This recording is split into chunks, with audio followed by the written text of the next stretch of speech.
Let's talk about what type of investor you are. Now, let me use myself as an example.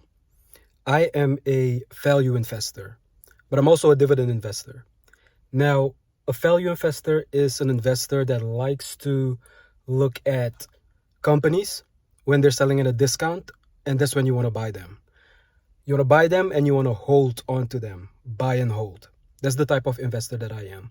Now, not because I'm a value investor or a dividend paying stock investor, that doesn't mean that I don't dibble and dabble in other types of investments. Now, if I look at one of my accounts, so my Ally account, I have multiple brokerage accounts, but my Ally account, I have about 58K in my Ally account, and I use that account specifically for value investments.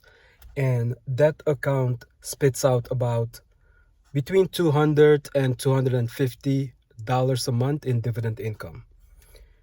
Now, besides being a value investor, I also dibble and dabble in day trading, and there are other options available when it comes to trying to figure out what type of investor you are. The best way to do it is just to test. Go out there, experiment with different investing styles. So let's say you want to be a day trader, or you want to be a swing trader, or you want to do Forex, or you want to do options trading. There are going to be people that tell you don't do it, just stick with something that's safe, something that's conservative. But honestly, it's all about you going out there and testing to see what you gravitate towards. So when I started investing in index funds, mutual funds, bonds. But when I did some additional research, I found out that value investing is my preferred style of investing. Now, I still use techniques from other styles of investing, like I mentioned. For example, day trading. Whenever I am ready to invest in a specific company or in a specific stock, I do use day trading techniques. But when it comes to specifically an investing style that you need to pay attention to, there's a couple of different things that you need to pay attention to.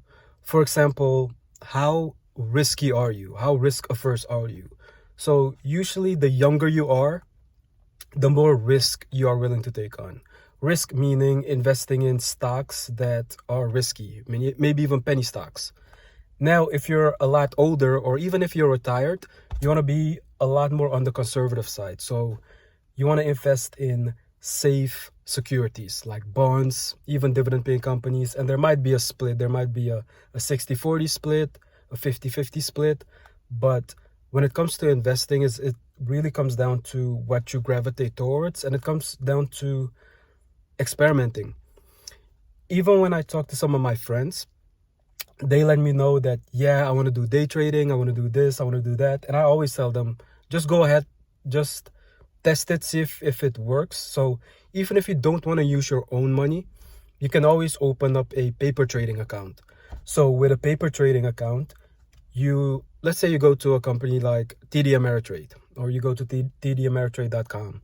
You can set up a paper trading account. Now, a paper trading account acts like a realistic brokerage account, but the money that's in it is fake money. It's paper money, paper trading.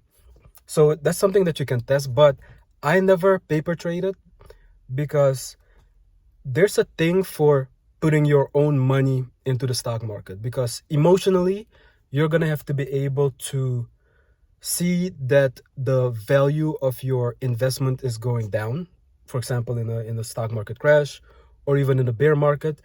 And you want to have the emotional capability to handle that. With paper trading, yes, you can go in and trade, but even if the stock goes up or down, it's not going to have that emotional connection. Now, so when it comes to your investing style, going back to your investing style, your age has a lot to do with it, of course. The younger you are, the more risky you are. It's also good to see, like, of course, how much money you have.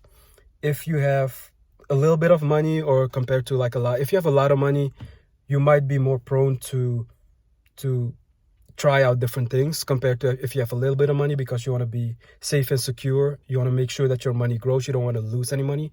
And that's the type of investor that I am as a value investor also. I don't like losing money. But as a value investor, I sleep very well at night. So even if the stock market is up, down or trading sideways, I'm still doing good because I'm generating dividends. Now, like I said, the being a value investor is not the only thing that I do. I also like to invest in index funds. So the S&P 500 index fund, I have a Vanguard account where I just pretty much just focus on investing in the S&P 500. And then I have some separate brokerage accounts that I test different strategies in. So one of the strategies that I was testing was investing in companies outside of the US. But I've quickly learned that you have to be careful with that because I invested in a Chinese mobile company and it actually got banned from the US, that company. So luckily I was able to get my money back, but it could be a situation that if you invest in a company outside of the US and there might be some economic turmoil going on, that you might lose your money, because that almost happened to me. So let me know what you guys think when it comes to investing, what your style is. Let me know what your style is or what you would rather try investing in. So if it might be day trading, it might be swing trading, options trading, forex, crypto. Let me know what you guys are focused on investing right now. Awesome. Talk to you guys in the next one.